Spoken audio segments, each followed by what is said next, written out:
subscribe and click the bell icon to turn on notifications. All right, guys. Well, welcome. For those of you that are new to our webinars, my name is Deb Ashby, and I'm a Microsoft IT trainer specialized in the design, delivery, and facilitation of Microsoft courses, both online and in the classroom. And as I just mentioned, a bit of a change of speed this month. We thought we'd do some PowerPoint instead of our usual Excel training. And this makes me really happy because I do love me some PowerPoint. Because for me, PowerPoint is the application that has probably changed the most over the last few years. There's lots of new functionality enabling you to do some really cool things these days and almost make animated videos as opposed to the standard linear presentations that we're all used to using. So I thought it would be a nice idea to run through some of my favorite tips, tricks, and advanced hacks in PowerPoint for 2022 that you might not be aware of. So everything that I'm going to show you in this session are really useful things to have in your PowerPoint toolkit to kind of take your presentations to the next level. Now, before we begin, just a little bit of housekeeping so you know what's going on. This webinar, as I mentioned, is being recorded, and you will receive the recording in an email over the next couple of days if you want to rewatch it and practice the skills that you've learned. Also, I'm using PowerPoint 2021, which is the latest standalone release from Microsoft. And it's pretty much the same as PowerPoint for Microsoft 365, very, very similar to the last two previous versions, 2019 and 2016. So if you're using any of those versions, then you're going to pretty much be able to do everything that I'm going to show you. So let's take a look at today's agenda. So, quite a lot on the agenda today, but these aren't long tips. They're fairly short, but really, really useful. I'm going to start out by talking to you a little bit about the crop and fill tool, because this is something that I see people doing wrong all the time when they're using PowerPoint. I'm going to show you how you can use it to properly resize images so that you don't get distortion, they don't end up stretched, things like that. I'm going to talk to you about transparent overlays, and I'll explain more about that when we get to it. And then we're going to go into all the different ways that you can select objects on your slide, and also how you can align objects using the selection pane and other methods, because nothing makes your PowerPoint presentation look unprofessional than objects that aren't correctly aligned. So we want to make sure we're doing that correctly. I'm going to show you how you can do things like fill shapes with pictures the right way, and we're going to take a look at a couple of examples before moving into one of the newer features of PowerPoint, which is the Morph transition. So Morph is really cool. If you haven't used it yet, I'm going to show you how that works, and I'm also going to show you the advanced Morph transition, which very few people know exists, so you're going to get a bit of a heads up there. We're going to talk about merging shapes. I'm going to show you some cool effects that you can get. I'm going to show you how you can keep your presentations, the color in your presentations, consistent by using the eyedropper tool, and something that's really useful, just a blanket replace of all the fonts in your presentation. Excellent if you get a presentation from a client who uses a different font and you just want to replace it with your own organization's branded font. Really simple. I'm going to show you how you can set a default shape and also use, again, one of the newer features in PowerPoint, and that is slide and summary zoom. That's really going to help you take your presentations to the next level. We're then going to move on to talking about PowerPoint add-ins. I'm going to show you a couple of useful things that you might want to consider adding to extend the capabilities of PowerPoint. I'm going to show you how you can remove backgrounds from images so that you kind of working with PowerPoint a little bit like Photoshop. Obviously not as powerful, but it has that same effect. I'm going to show you how you can set up custom slideshows, and I'm going to give you a real-world example as to why that's useful. I'm going to show you how to insert QR codes. These days we're using QR codes for everything, so why not use them in PowerPoint as well? Really nice, quick and simple. And then finally, we're going to talk about slideshow settings. So quite a lot to cover today. I hope there's some things in there which pique your interest. So let's come out of here and switch across to our other presentation. Now, I did drop the presentation into the chat panel, so now would be a great time to open it up. And come on, am I opening the correct one? That is the question. No, I'm not. I should learn to name my files different things. There we go. All right, guys, let's start out with crop and fill. This is hack number 1, and this is something that I use all the time. And when I discovered this, I was like, oh, that's how you do it, because it was a bit of a mystery before. Now, if you have a blank PowerPoint slide, a lot of the time you might want to fill the background of this slide with maybe an image.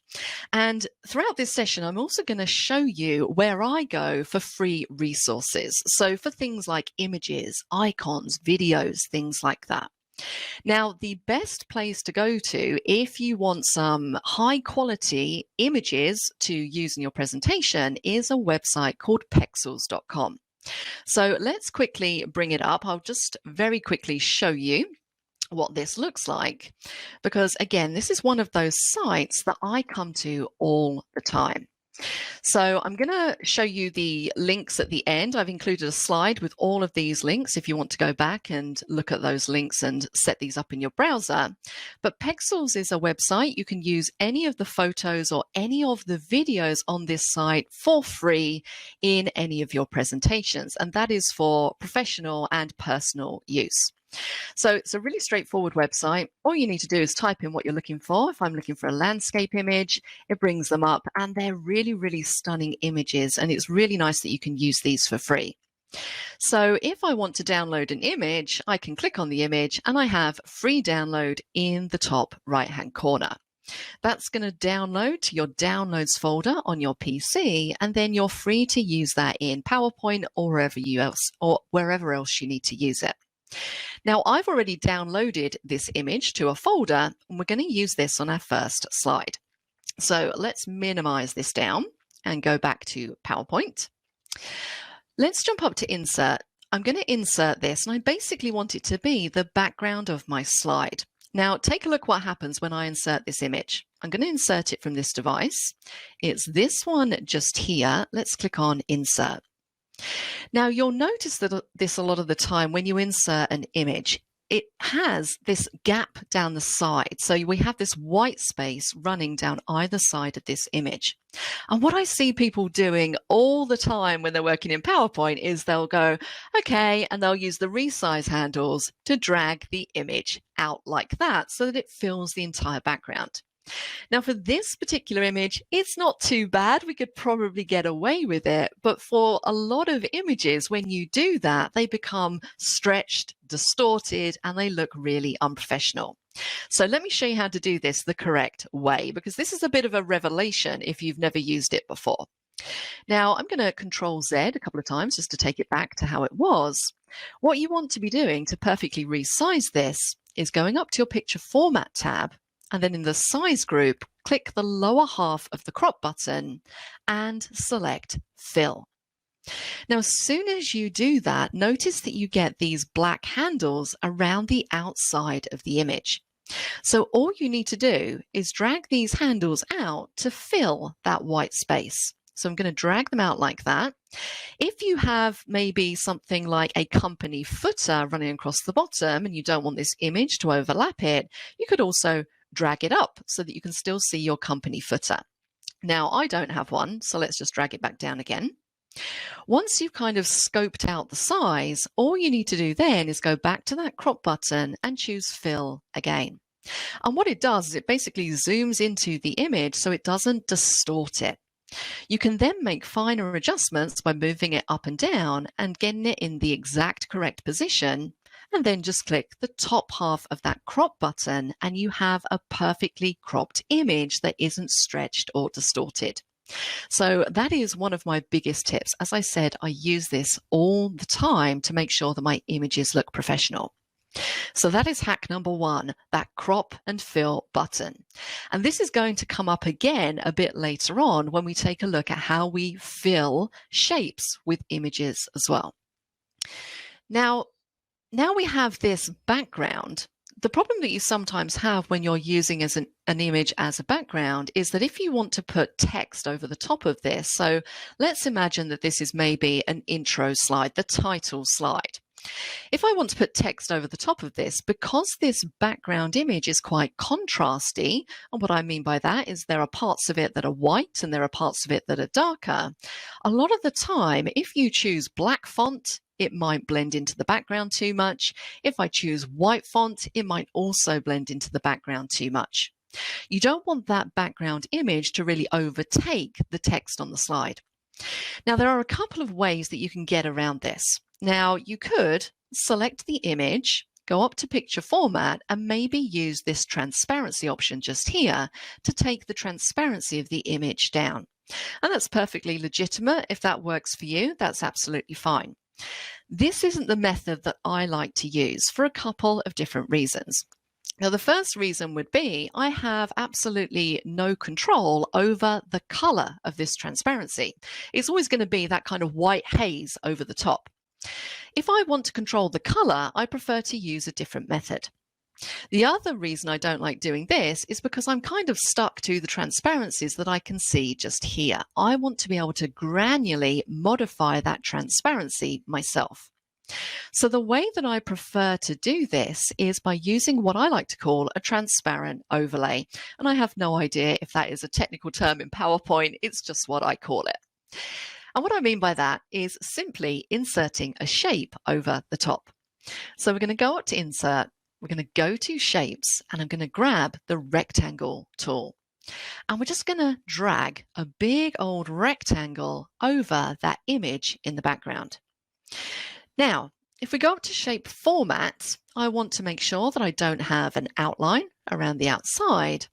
But what I can now do is I can choose the color of this rectangle, and I can also control the transparency. Now, we can do that through the right-click menu. If we go down to Format Shape, we're going to get our Format Shape pane open up on the right-hand side. And when we expand Fill, right down here, we can choose what color we want to use, and we can also control the transparency. So I'm going to choose a blue that's slightly darker. Let's go for this one just here. And then I can use this slider to either let less or more of that picture through. So if I just kind of want a hint of that background poking through and I want to make sure that my text on top really stands out, I might choose to sort of put it to that kind of level, like so. And that gives you just so much more control than adjusting the transparency of the actual image behind. So now that I have this on top, I want to add my text. So let's jump up to Insert. We're going to draw ourselves a text box. Now, this is another tip I have, a very simple tip. You might already be doing this, but if I want to make sure that the title is exactly in the middle, I always make sure that I drag my text box so that it meets the edges of the slide. And then any text that I align within here is going to be exactly in the middle. So I want to add the text, let's say PowerPoint hacks for 2022. Let's select the text box. I'm going to change the font. I'm going to use my favorite font, which is Lato Black. I love this font for titles. I'm going to change it to white, and let's make this quite a bit larger. Let's take that up to 48. So now if I align to the center, I know that it's exactly in the center of the slide. Center running horizontally as opposed to vertically. So that is how I like to add my titles into my slide. Now, if I want to add a subtitle here, in general, what I tend to do, instead of drawing another text box, I'll just duplicate the text box and then edit it. A shortcut key for duplicating anything in PowerPoint is Control D. That's going to give me another text box with exactly the same thing in.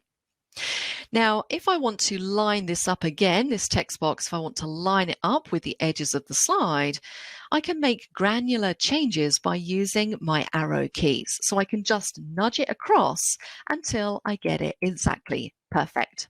And I can then nudge it up until it's underneath that main title. What I'm going to do here is we're going to make some changes. We're going to change the font to, let's go for Lato this time, not Lato Black. And we're going to make it quite a bit smaller. Let's take that to 24 points. And now I have quite a nice subheading. Now, when it comes to using fonts in your presentation, another little tip here, try not to use too many different types of font. I've seen presentations where people have about 5 or 6 different fonts that they're using. And again, it sort of doesn't really lend itself to having a consistent looking presentation. You want to kind of really stick to maybe 2 or 3 fonts that work really well together.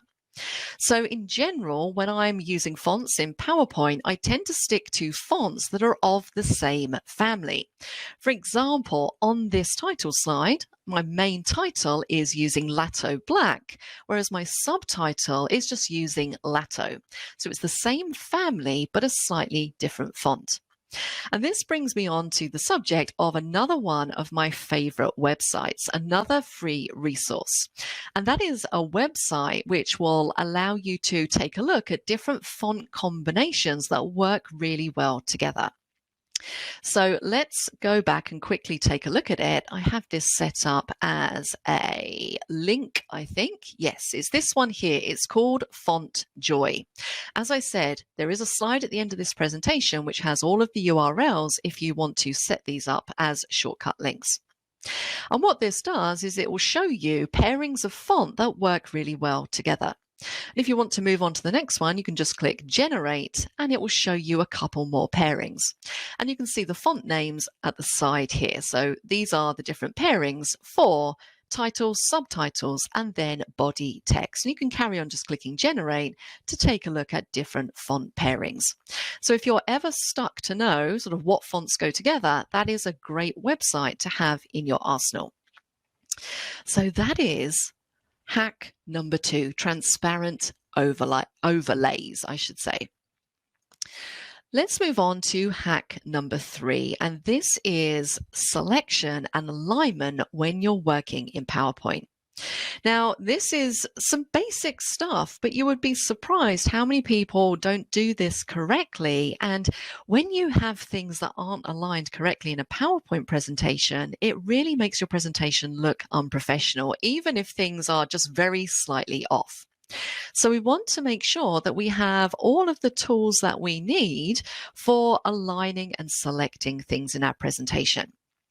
So what we're going to do here is we're going to start out by drawing a few shapes. Now I'm just going to grab the oval tool, and another quick tip which you may be aware of, if you start to draw a shape, notice that I can draw an oval. If I want a circle, remember to hold down Shift as you're dragging. So let's do that again. Let's go to Shapes, select Oval. If I want an exact circle, hold down Shift, drag, and that is exactly what I get. Now I'm going to add a few more of these shapes onto the slide. So I'm just going to duplicate the shape. So Control D, and I'm going to carry on pressing it until I have all the shapes that I need. And I'm just going to arrange these kind of haphazardly on my slide. So what can I do if I want to align all of these dead in the center of the slide and I want them to have equal distance between my objects? Well, this is where your alignment tools come in. Now, before we get to aligning them, we need to select these objects. And there's a few different methods that you can use when it comes to selecting things in your slide. Now, I could click on the first one, hold down Shift, click on the second one, so on and so forth to select all of my objects. Nice and easy. But what if my objects were overlapping or all on top of each other? I see a lot of presentations where people have many, many different things on a slide. Some of them are overlapping, some of them are hard to see. How do you select them without having to move things out of the way? Well, this is where you can simply just draw with your cursor a big box around everything, and it's going to select all of the objects. Really useful if you have objects that are overlapping each other on a slide. Another way that we can select is simply to press Control A, which is select all, and then we could hold down Control and deselect that text box for the title, and that's going to select all of our objects. So a few different methods when it comes to selection. Now, what about aligning these on the page? Well, with all of the objects selected, I'm going to go up to Shape Format, and in the Arrange group at the end, we have an alignment drop-down. And this is where you're going to find all of your alignment tools. So what do I want to do with these particular circles? Well, I want to align them to the middle first of all, and that's going to put them into the middle. Now notice that I have unequal gaps in between each of these objects. So I'm going to keep them selected, back up to align, and this time I'm going to say distribute horizontally. And now I have equal gap in between each of those objects. Now these still aren't aligned correctly in the context of the slide. So if I want to align these as a group, I would need to group them together first. And this is another really important shortcut key because you're going to find yourself grouping and ungrouping things all the time when you're working in PowerPoint. So to group everything together, Control G. That makes it one object. And because it's one object, I can now align it as one object. So I'm going to go up to alignment again, and this time I'm going to say align center to shift that over, and we're also going to align middle to put it smack bang in the middle of that slide. If I now want to go in and work on these shapes individually, I would need to ungroup my selection first, and the keyboard shortcut for that is Control Shift G. If you're not a fan of keyboard shortcuts, you can also group and ungroup from the Shape Format ribbon. Over in the Arrange group, we have a group drop-down, and there are our options. Okay, so alignment is extremely important. Now, something else which is really useful, which I don't see many people using all that much, is the selection pane. So let me show you what that is. This is another thing that you can get to from that Shape Format ribbon. Over in the Arrange group, if we click on Selection Pane, it's going to pull up this pane on the right-hand side. Now, what this pane shows you are basically all of the objects that you currently have on your slide. And if you don't rename these, then you're going to be stuck with the default names that PowerPoint gives these objects. Now, if I click on slide title, it's going to select it in the slide. If I click on oval 3, I don't know which one it's going to select until I click on it. It's this first one just here. Same with oval 4, oval 5, and oval 6. And if you have a lot of objects on your slide, being able to identify them quickly is going to be extremely useful because these generic names are just not very meaningful. So what I'm going to do is I'm just going to change the color of some of these shapes. So let's make that one orange, we'll make this one gray, and we'll make this one green. So what I would probably do here is with oval 3 selected in the selection pane, double click, and then I can rename this to blue circle so that I can easily identify it. I'm going to do the same for all of the others. So this one would be orange circle. The next one, we'll just call it grey to save a bit of time. There we go, grey. And the final one is going to be like so. So renaming things in the selection pane is going to really help you out. Now, what about if I had overlapping objects? So maybe all of my circles kind of looked like this. What about if I want to work and format the blue circle, which is currently at the back? Well, there's a couple of things I could do here. You don't need to drag the circle out, make your changes, and then drag it back again. You can simply hide everything that's currently covering the thing that you want to work on. So again, using the selection pane, notice we have this little eyeball icon. So what I could say here is I could say hide the green circle, hide the grey one, hide the orange one, and it's going to just leave that blue circle there. So if I need to maybe change the color of this, I can then do that, and then I can unhide everything, and I haven't had to reposition any items on my slide. Similarly, I can use the selection pane to change what we call the Z order of these. And Z order just means when we have objects stacked on top of each other. So if you want to maybe bring the yellow circle to the front, you can simply drag it using the selection pane. Now, the blue circle is actually the yellow circle because we changed the color. So I can drag blue circle up to the top of the selection pane and it's going to bring it to the front. Now I'm going to change that to yellow before it confuses me even more. There we go. So you can rearrange the order of your objects by dragging and dropping in this selection pane.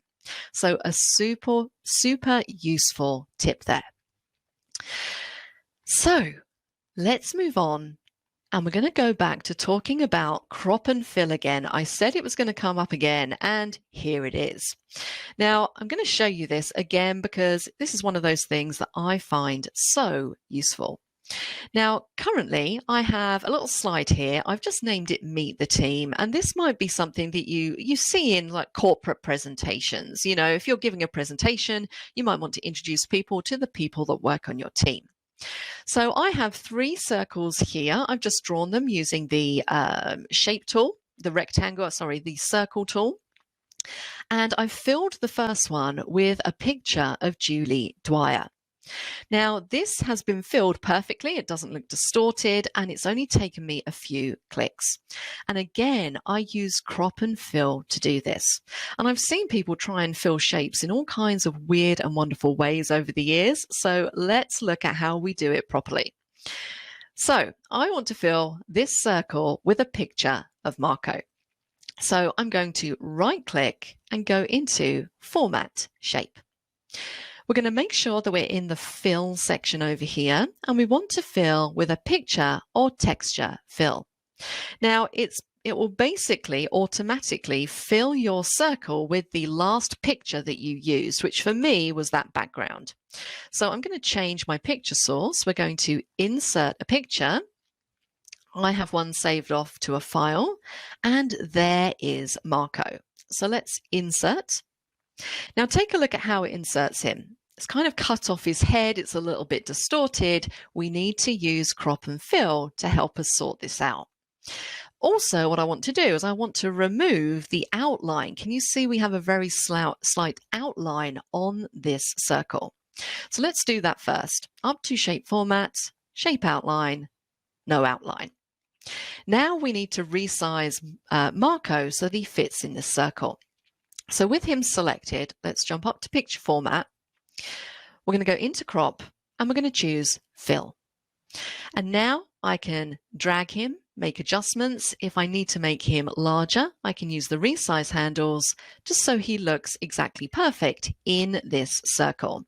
And when you're doing this type of thing, if you're using people, you kind of want to make sure that they're all equal distance away from the camera. You don't want some people super far away and then some people really close. Once you're happy with how it looks, you can click on Crop and you have a perfectly cropped shape. Let's do the final one very, very quickly. Let's go to Picture or Texture Fill. We're going to insert from File. This time we're going to do Christine. Click on Insert. And I don't think she really needs too much resizing. Let's remove the border, remove the outline, I should say. Up to Picture Format, we're going to use Crop, Fill, and maybe I want to make her slightly larger. So let's drag that out and then we can reposition her in the circle like so. And let's click the top half of that crop button. So really nice and straightforward. Now, a couple of other things on this slide. Now, I want to copy this label across. So I'm going to Control D to duplicate it. And in general, this is what I would do if I was working with my own PowerPoint presentation. I don't tend to create new text boxes. I generally tend to duplicate them or copy and paste. Now notice as I go to move this over, can you see I'm getting those guidelines pop up? And those are what we call smart guides. And these are again really useful when it comes to aligning things in your presentation. As I move this text box around, I can see exactly when it's lined up with the other text boxes. And if I start to move across, it will also show me when it's in the center of the image above. So now I know that that's completely aligned with the other text boxes and with the image above. Okay. Now, if when you move things around, you don't see those smart guides pop up, you're going to need to turn them on. Now, if you just right click on the background, on the background of your slide and go to grid and guidelines, this is what you want to make sure you have turned on, those smart guides just there. Okay, so that is how you can add an image to a shape, and also a little bit more on how you can add or how you can view guidelines when you're moving objects around. Lovely. Let's move on to Morph and Advanced Morph. Before we move on to that, let me just say, when I'm presenting, I can't actually see the chat panel. So if you've got any questions for me, if you could just hold fire until the end. I am on this webinar on my own today, so I can't manage the questions whilst I'm presenting, unfortunately. So hold fire until the end and I will get to your questions. All right, let's talk about the Morph and the Advanced Morph transition. And as I mentioned, this is a new transition in PowerPoint. I'd say new, it's been around for sort of 2 to 3 years. That's new in PowerPoint land. And I'm going to show you how this works, and then I'm going to show you how Advanced Morph works, because that's something that people don't tend to know too much about. Now, the Morph transition basically allows you to add kind of an animated effect to your slides, and it looks really great and really professional. So let me show you how it works. Now, what I have here is basically a completed version of the slide that we were just working on. So I have all 3 of my team just here, and I want to make this look a little bit more interesting. So what I'm going to do is I'm going to duplicate this slide. So let's select it in the slides pane, Control D, so that we get another copy. Now, what I'm going to do on this slide is make some changes. I'm going to grab Marco and I'm going to resize him all the way down. I'm going to make him reasonably small, like so. And I'm also going to resize Christina. Let's drag her down. And notice that when I get to the point where she's the same size as Marco, I get that little line running across the image to tell me it's exactly the same width. So I know that these are the same size. Again, another really helpful thing with smart guides. I'm then going to move these guys down to the bottom of the screen, and I'm going to delete out their headings for now. Let's delete out both of those. And I'm going to put Marco down here as well. I'm then going to grab Julie and I'm going to make her quite a bit bigger. So I'm just holding down Shift as I'm dragging, just to make sure that it drags evenly. I'm going to move Julie down a little bit, and let's move her heading up here. I'm going to drag it out, and I'm just going to align that text. And I'm going to add just a bit of junk text into here. And again, this is another little tip. If you ever kind of want to design layouts of slides and you just need some dummy text to go into a slide, you can do a little piece of code if you type in equals lorem, and then you can specify how many lines of text that you want and how many paragraphs as well. So I'm going to say 2 lines of text in 3 paragraphs. And that's going to give me just some test or dummy text that I can use in my PowerPoint layouts. So I've made a few changes to this slide. What I'm now going to do with the slide selected, I'm going to apply the Morph transition. So up to the transitions ribbon, and I'm going to select Morph. And you're going to get a little bit of a preview there as to how that looks. Let's run the slideshow so you can see the full effect. So we start on the Meet the Team slide, and then when I move on to the next slide, that's the effect that I get. It's really, really nice and smooth and really adds a little something extra to your presentations. I could go through and add or duplicate this slide and add another one for Marco and for Christine and do exactly the same thing. Make Julie smaller and make these ones bigger so that we can go through all of the team members in a similar way, just with that Morph transition applied. So really nice and straightforward. Now, how about the advanced morph transition? This again is something that people don't really tend to know about. So let me show you how this one works. Now I think I'm going to duplicate this slide. Let's duplicate Julie, and I'm going to morph her into a different shape. So maybe I want to morph her into a square as opposed to a circle. Well, I can use advanced morph for that. So what I'm going to do here is I'm going to change the shape of Julie. So we're going to go up to shape format, into edit shape, and we're going to put her in, let's put her in a square instead. I'm going to move her across to the other side, and let's move her text box over here. So now with Julie selected, I'm going to open up the selection pane, and you can see here she's rectangle 2 in the selection pane.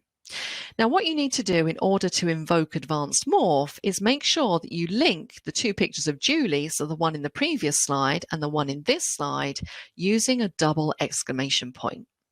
So if we double click, I'm going to add exclamation point, and I'm just going to call it morph. You can call it whatever you like.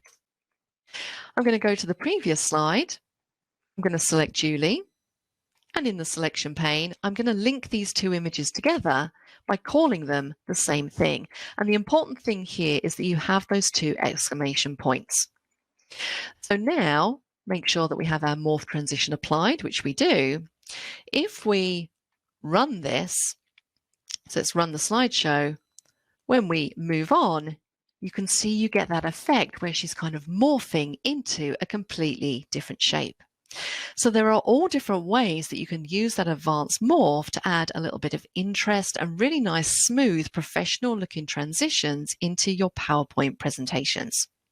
So that is morph and advanced morph. Pretty cool stuff.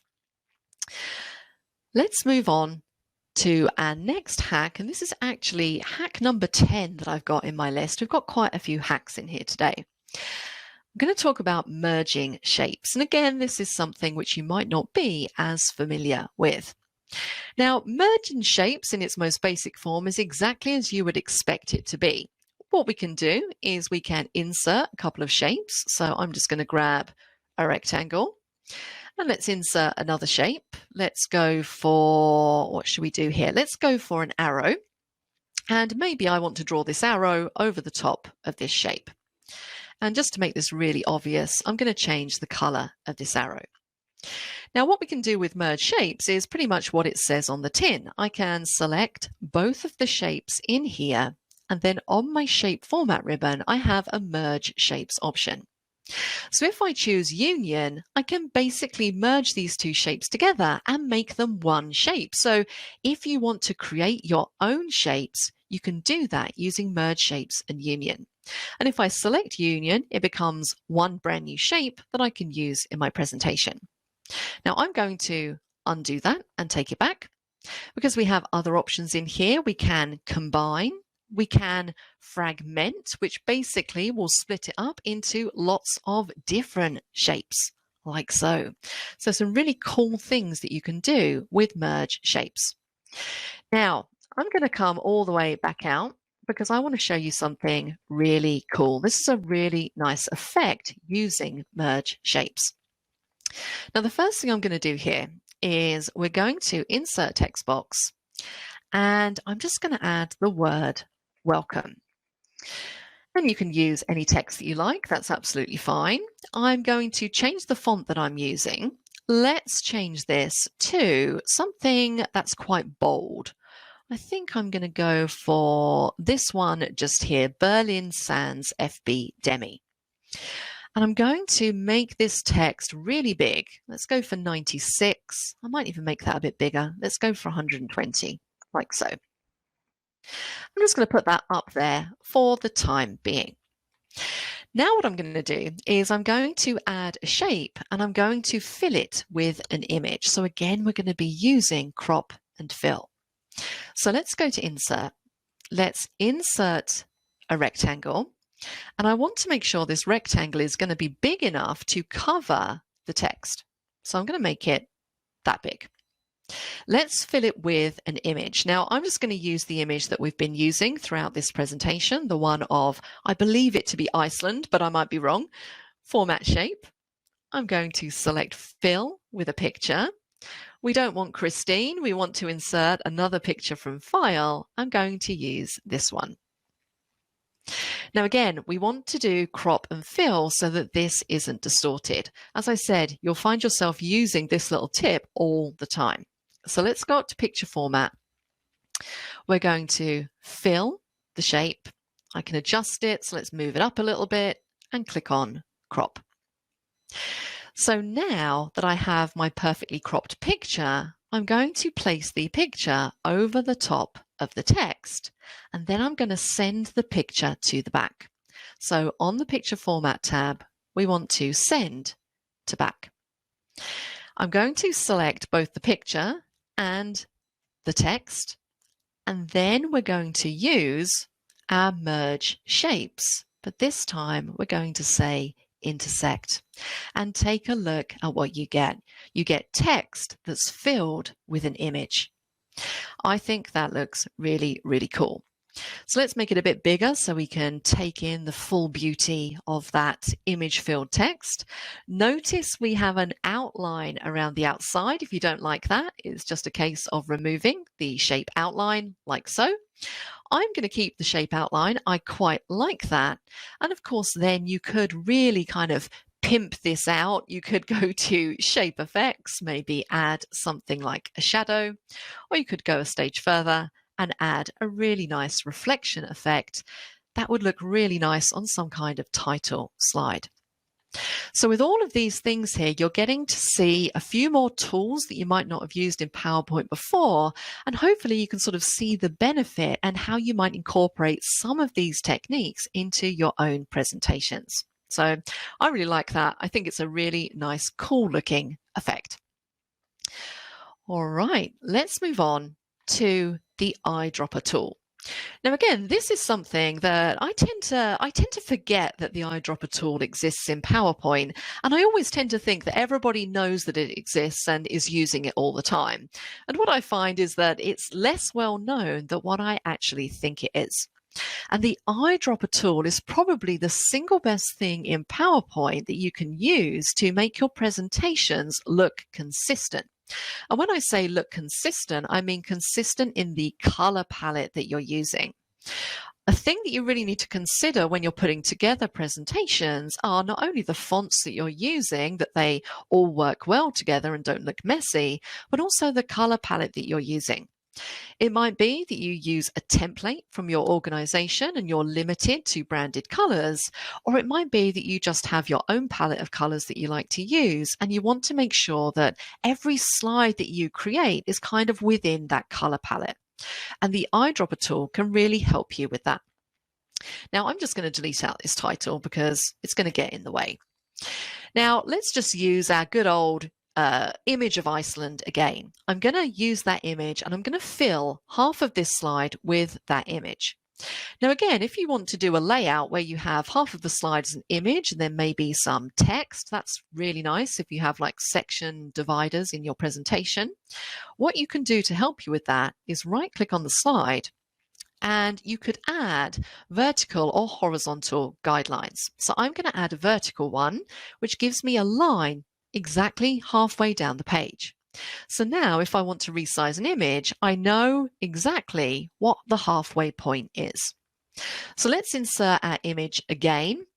As I said, I love using images in my presentations. We're going to use this one. And I'm going to resize it like that. And then I'm going to use crop and fill again. So back to crop. Let's go to fill, and this time I only want it halfway so I can use that guideline and just drag it across. Let's click crop, fill. I can then reposition it if I need to. When I'm happy, click the top half of the crop button and I have an image that's perfectly sized in half of the slide. We can then right click and then turn off those guidelines. So I might have this in half of the page. I might have some kind of title over the top. And what I'm going to do is I'm just going to grab Control C, this title. I'm just going to paste it over here so that we have something to work with. So maybe I have something that looks like that, and maybe I have some text underneath. Now, I've made it so that all of my titles kind of match this background image, but what if you wanted to change the color of this title, but you wanted it to be in keeping with the overall theme, the overall color palette that you're using? Well, this is where we can use the eyedropper utility. And you can use this to fill text, to fill shapes, to fill basically any object or graphic that you have on your slide. So we're going to use it to fill text. I'm going to go to the font color drop down. We have eyedropper at the bottom. Now notice as I drag this little eyedropper, and you can see my cursor has changed to a little pipette, I think they're called. It allows me to pick up colors from anything that's currently in use in the slide. And this really helps you keep your slide colors consistent. So if I wanted to use maybe this darker green color, I can click it and it's going to change that heading to that particular color. As I said, this is a great way of keeping your color palette consistent. And this will work if you were to insert some kind of shape. So let's insert a quick square just here. If I wanted to fill that, when I go to shape fill, I also have eyedropper just here, which will allow me to go through and again pick up a color from the image. So a great way to keep everything consistent. Eyedropper utility, another one of my favorite things. Now, another quick tip, this is hack number 12, replacing fonts. Now, this is particularly useful if you want to very quickly change all of the fonts in your presentation. And I find that this comes into play if I've ever received a presentation from a client or a third party, and maybe they use Times New Roman font. And I like to use Calibri font. But I don't want to go through every single slide, selecting the text boxes and changing the font. I just want a way of changing it all in one go. And that is where replace fonts comes in. Now I think I have mostly Lato font used in this presentation. I think, yes, I have Lato. So what I could do here, if I wanted to replace all of the Lato font with Calibri, I can simply go to the Home tab. All the way over at the end in the editing group, we can choose replace fonts. Now it's going to pick up fonts that you currently have in use. For me, that is Lato, and then you can just simply select what you want to change it to. So if I go through, I can choose, let's go for Calibri. Where are you, Calibri? There you are. Like so, click replace, and in one go, everything on every slide should now be Calibri font. So really, really super quick.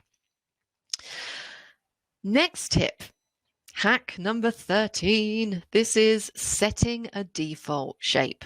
Now, if you're anything like me, I tend to draw a lot of shapes in my slides. I'm using shapes all of the time.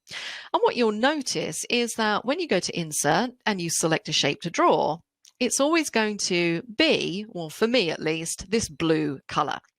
Now, it takes this default color from the theme that you're using.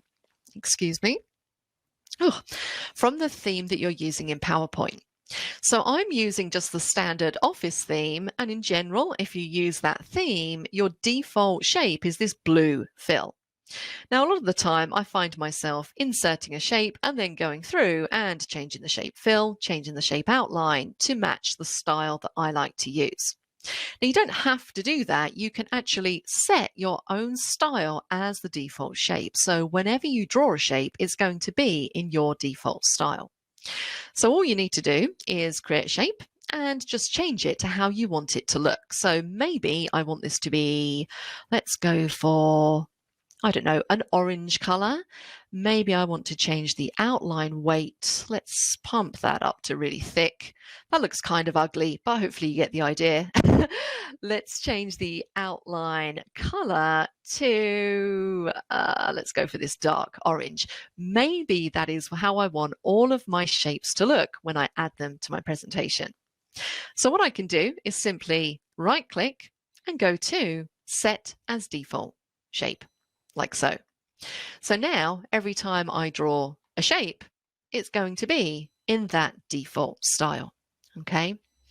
Another quick tip here when it comes to drawing shapes, let me just delete a couple of these out so we have a bit more room. You'll notice that if you have to draw multiple shapes on a page, you'll notice that you only get to draw them once before the shape tool deactivates. So if I want to draw 6 rectangles, I can only draw one and then it deactivates. So I have to go back and go to Insert Shape, which is a bit of a pain. So if you know that you have to draw a lot of shapes on a slide, what you can do is lock it into drawing mode. So if we go to Shapes, if I want to draw a whole load of rectangles, I can right-click and choose Lock Drawing Mode. And that just enables me to just carry on drawing, and it doesn't deactivate in between each one. If I then want to deactivate it, I can either press the Escape key on my keyboard, or I can go back to the shape, right-click, and unlock it from there. Okay, so 2 quick hacks when it comes to default shapes and locking that drawing mode. Now we have about 8 minutes left. I have a few more things to show you, so let's try and whiz through these as quickly as possible. The next thing, which is really cool, and this is again is something that's reasonably new, about 2 years old in PowerPoint, and that is slide and summary zoom. Now there is a third one out of these new zoom options. We have slide, summary, and section zoom. Now I'm only going to show you slide and summary zoom because you'll get the idea as to how they work, and you can use section zoom if you want. Now these are really cool.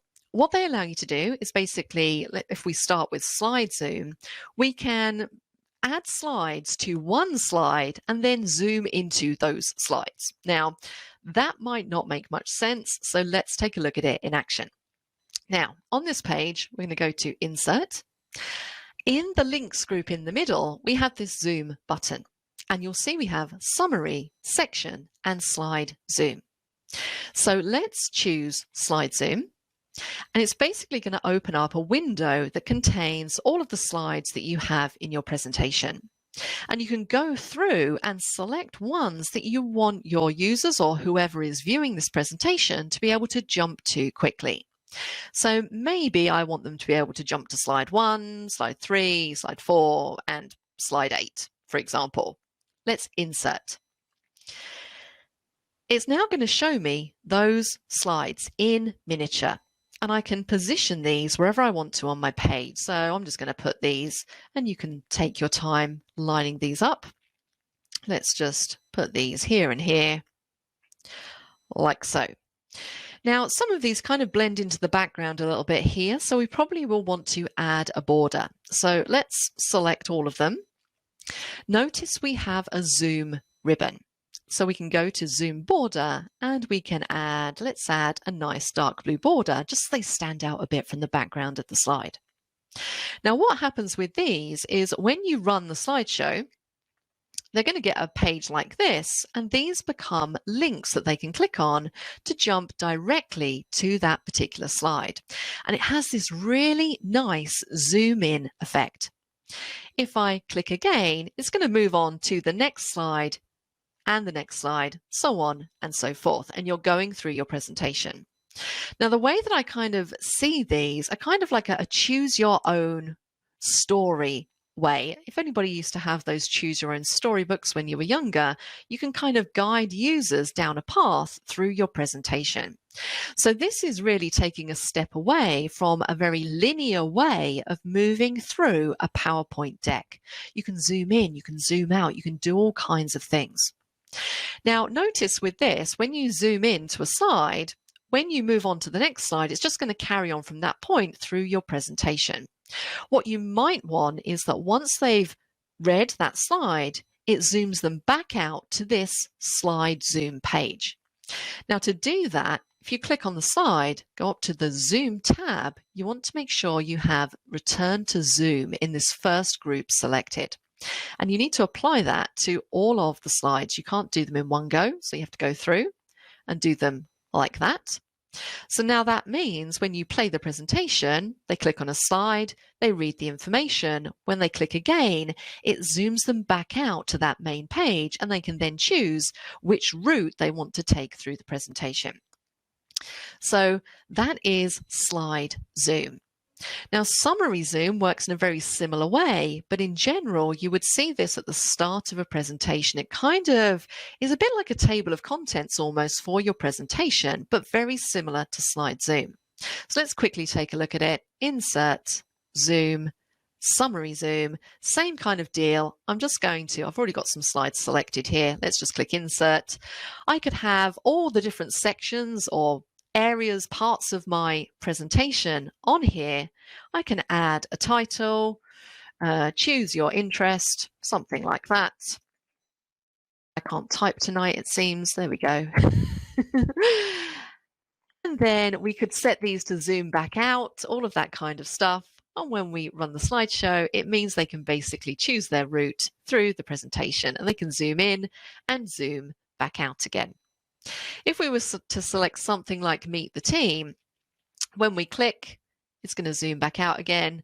We could set it up so that we don't come straight back out. You might want it to run through the section first. You just turn off that return to zoom option. So really nice ways to direct people through your presentation. All right, what is the time? We've got about 3 minutes. I have a few more hacks to show you. The next one is remove background. Now, I will say that this can be useful in some situations. I am not in any way trying to suggest that PowerPoint is a substitute for Photoshop, but it does do a reasonably decent job at removing backgrounds from images. So maybe you've downloaded an image that you want to use, but it has a busy background. You just want to get rid of the background and maybe cut out the person or whatever the subject is. PowerPoint has tools that aren't too bad at doing this if you have a reasonably plain background. That has been my experience. If you have a very busy background, sometimes it does struggle, but with images with plain backgrounds, it works pretty well. Let me show you very quickly. Now, I'm just going to remove this title. Let's go to the Insert tab. Now, I'm going to insert a picture from Pexels. Instead of going to the website, notice at the end here, I have Pexels installed as an add-in into PowerPoint. And this is going to be my next point when we talk about add-ins. You can install all different add-ins to extend the capability of PowerPoint. So I have Pexels, and I also have the Noun project. So this is basically free icons. So I can access both of these from within PowerPoint as opposed to having to go to the website externally. Now, if you're looking for add-ins, you'll find them underneath this Get Add-in section in the middle. You can go through and take a look at all of the different add-ins that you can add into PowerPoint. And some of the most popular ones are things like Pexels. If you're looking for it, just type in search, Pexels, and it's this one just here. All you need to do is click on the Add button, and then you'll find it at the end here. And it means that you can just search for images without leaving PowerPoint. So I'm going to search for an image of a kingfisher. There we go. And I'm going to use this image here because it has a reasonably plain background. And that's a really nice image. Let's close this down. I'm going to remove the yellow background because I want to put this image of a kingfisher onto a completely different background. So what we're going to do is select the picture, up to picture format, and we're going to choose the Remove Background tool. Now, PowerPoint will have an attempt at removing the background. Everything you see in purple is what it's going to remove. Now I can see here it hasn't got it quite right, so I need to mark some areas to keep. Notice that on the ribbon we have two options, mark areas to keep, mark areas to remove. So I'm going to say mark areas to keep, and then using my pencil I'm going to draw over where we want to remove the purple. And let's do it just there, and also this little log that the kingfisher is sitting on. There we go, not bad. I now want to remove this yellow as well. So I'm going to say mark areas to remove, and then I'm going to draw a big line across this yellow. That looks pretty good. If I say keep changes, I've now cut out that image of the kingfisher. And this can look particularly stunning, I would say. I think it looks stunning. Particularly effective is the word I was looking for, if we put this onto a different background. So what I can do is go to Insert. I'm going to open Pexels again, and let's just add an image of a jungle. I'm going to use this one just here. I'm going to send the image to the back. And now I have my kingfisher, and take a look at that. It does a pretty good job. As I said, it's not Photoshop, but it's good enough for PowerPoint presentations. This would look really effective as a title slide. You might want to add a transparent overlay so it's not as vibrant, and maybe put some text on there. Okay, so think about using that remove background tool. Now, the final couple of things. What is the time? We're just over 7:30. I have a couple more things to show you. Probably going to be about 5 more minutes. If you can hang on, great. If you need to leave, that's absolutely fine. You will receive the recording. I just really do want to show you custom slideshows before we end. Now, custom slideshows can be really useful if you want to maybe have slides which automatically scroll. So maybe you're putting on an event, and you've probably seen when you've attended an event, you might have a PowerPoint presentation up on a big screen, and every 10 seconds it moves to a different slide, and then it just loops around and around. The way that I use custom slideshows, particularly when I'm training or even if I'm hosting a meeting or something like that, there's always that little bit of dead time at the beginning before the training session or the meeting begins. And what most people do when they come to your presentation or meeting is they generally sit down and they start fiddling with their phone because there's nothing really else to do before we're waiting for this presentation to start. So what I like to do is create a custom slideshow which will get their interest. It will get them looking at the screen.